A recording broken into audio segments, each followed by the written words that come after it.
Hi, in this video, I'm talking about the reason why you suffer.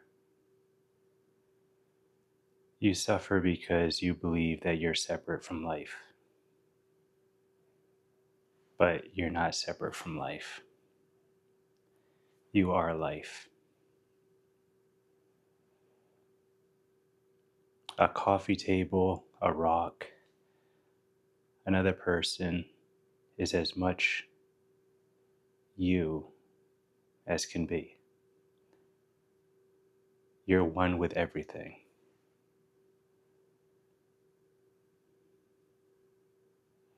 This is what's called non-duality. You're literally one with everything. To give a real world example, yesterday I was working in the kitchen,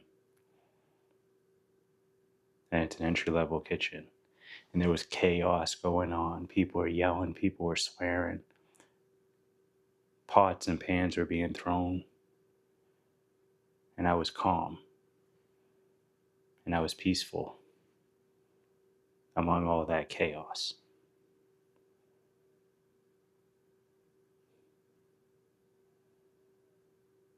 And I was one with everything in many moments. I experienced that. I wasn't just making tacos, I was one with the tacos. There was no me making tacos, I was the process itself. Suffering happens when we feel we are somebody or something doing something. That's when we get out of flow.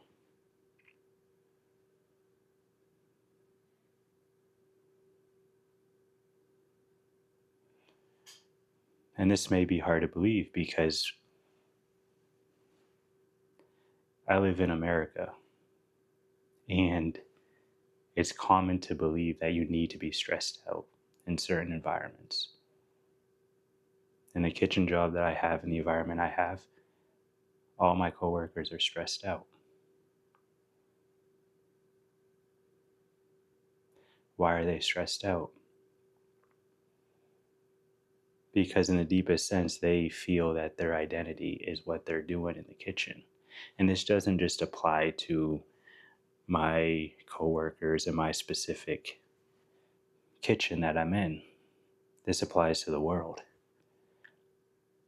Many people believe that they are separate from life. They believe that they are inside their body and they're engaging with the world, and the world is outside of them. But that's not true.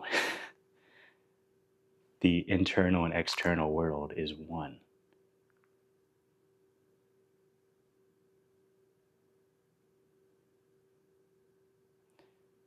Many people have these glimpses throughout their day or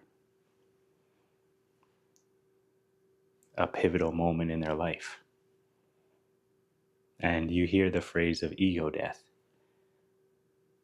And many people feel like that's the end of the journey. That's the end of that they finally arrived. But ego death looks different in each stage of integral theory, if you want to use a framework, which is beneficial when going through this process.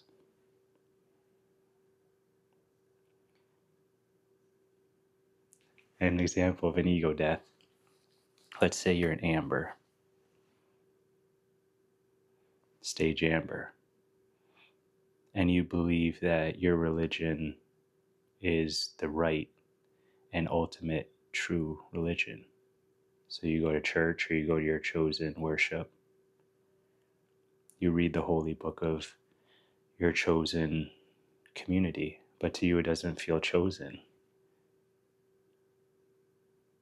And after a while you start questioning, or many people start questioning, is this really true? Or is it a lot of dogma and ideology? And you realize that a lot of it is. Not all of it, but a lot of it. So then you start to become an atheist. And you go into stage orange. And you dismiss religion. And you say, it's all a bunch of dogma and ideology. You had an ego death. You had an ego death of an old self, and you awakened to a new self. And this new self is science, rationality, productivity, that science can explain everything. And that's stage orange. That's where most people in America are at. That's the center of gravity of America, stage orange.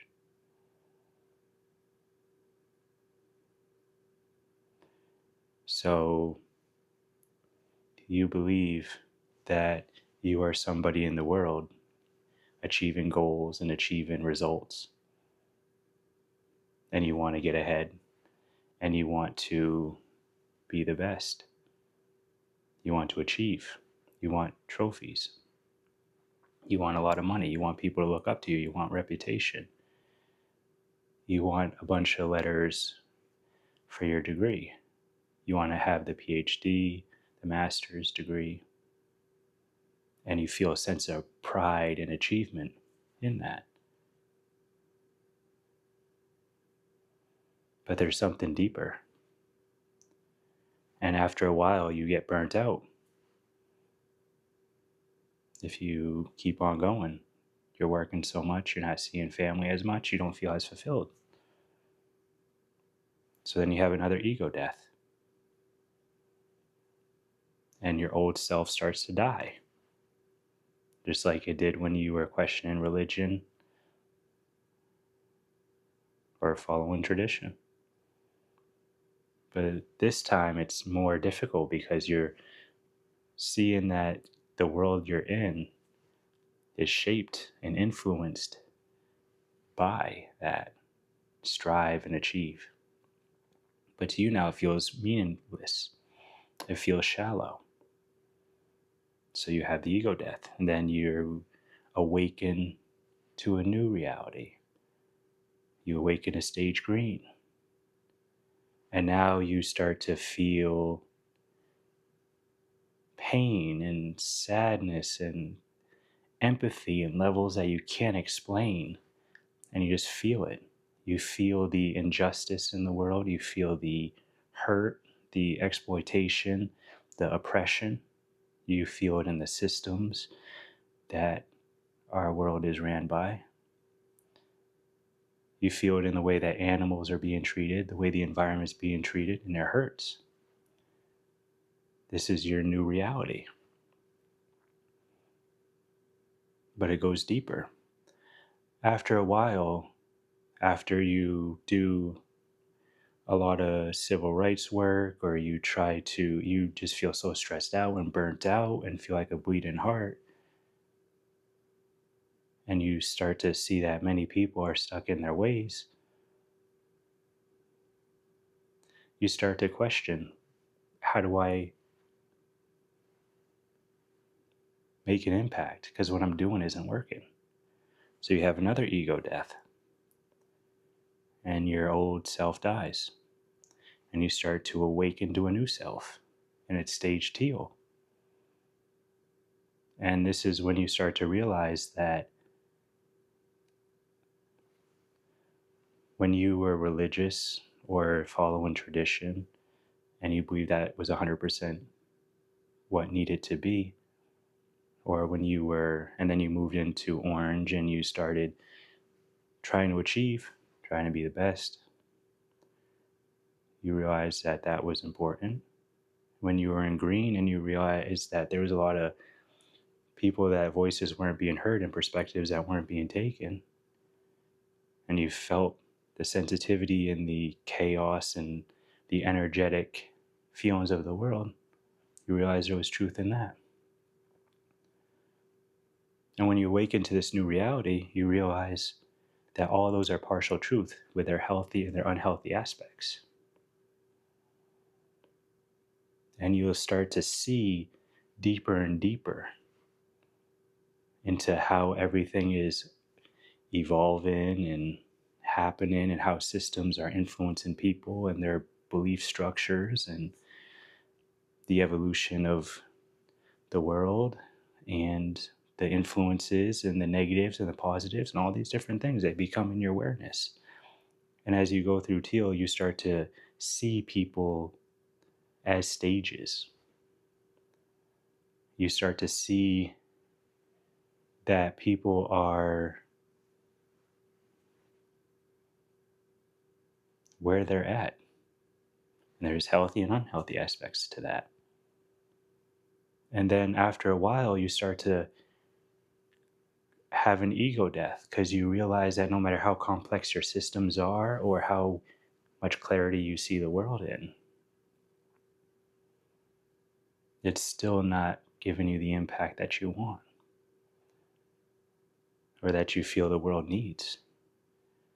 And your mental models, even though they're complex and they help the world and they improve many things and they implement systems that improve the very things that Green was fighting for, you realize that it starts to feel and become like mental gymnastics, where you're intellectualizing everything and you have a beautiful map or maps, and you're realizing that it's not the territory. And you want to feel what the street feels like on your bare feet, metaphorically speaking. You want to hear what the birds sound like. And the maps that you have cannot give you the territory. And another example is an apple. A map is like writing an apple on a piece of paper, but you're hungry. You're starving for the territory. You're starving for the apple, the actual apple, to be able to eat it and get the nutrition. And no matter how complex your maps are, you're not going to get that nutrition that you need for your body and for your soul. So you start to have an ego death. You start to see the limits of language, the beauty and the limits, the paradoxes of being of the world, but being in the world but not of it. And you start to feel loneliness, because yes, you understand a lot of different things about people and systems and how that all interconnects and stuff like that, but you're searching for a collective. So you start to awaken to turquoise, and you start to realize that all the stages that came before are just a very small percentage of what's actually out there. Because in turquoise, you realize that you're alone and that it's always been that way.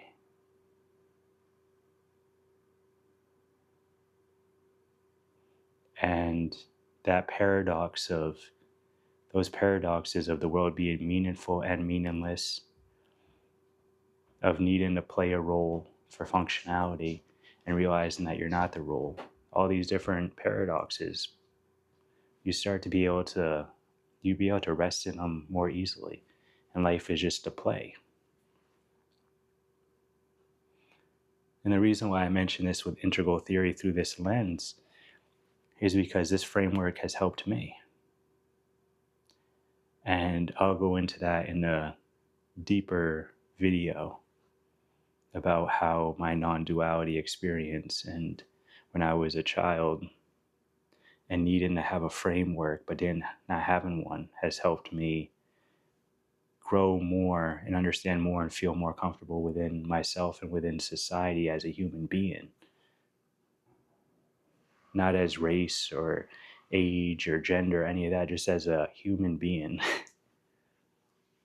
Integral theory has helped me with that, and other developmental psychology models.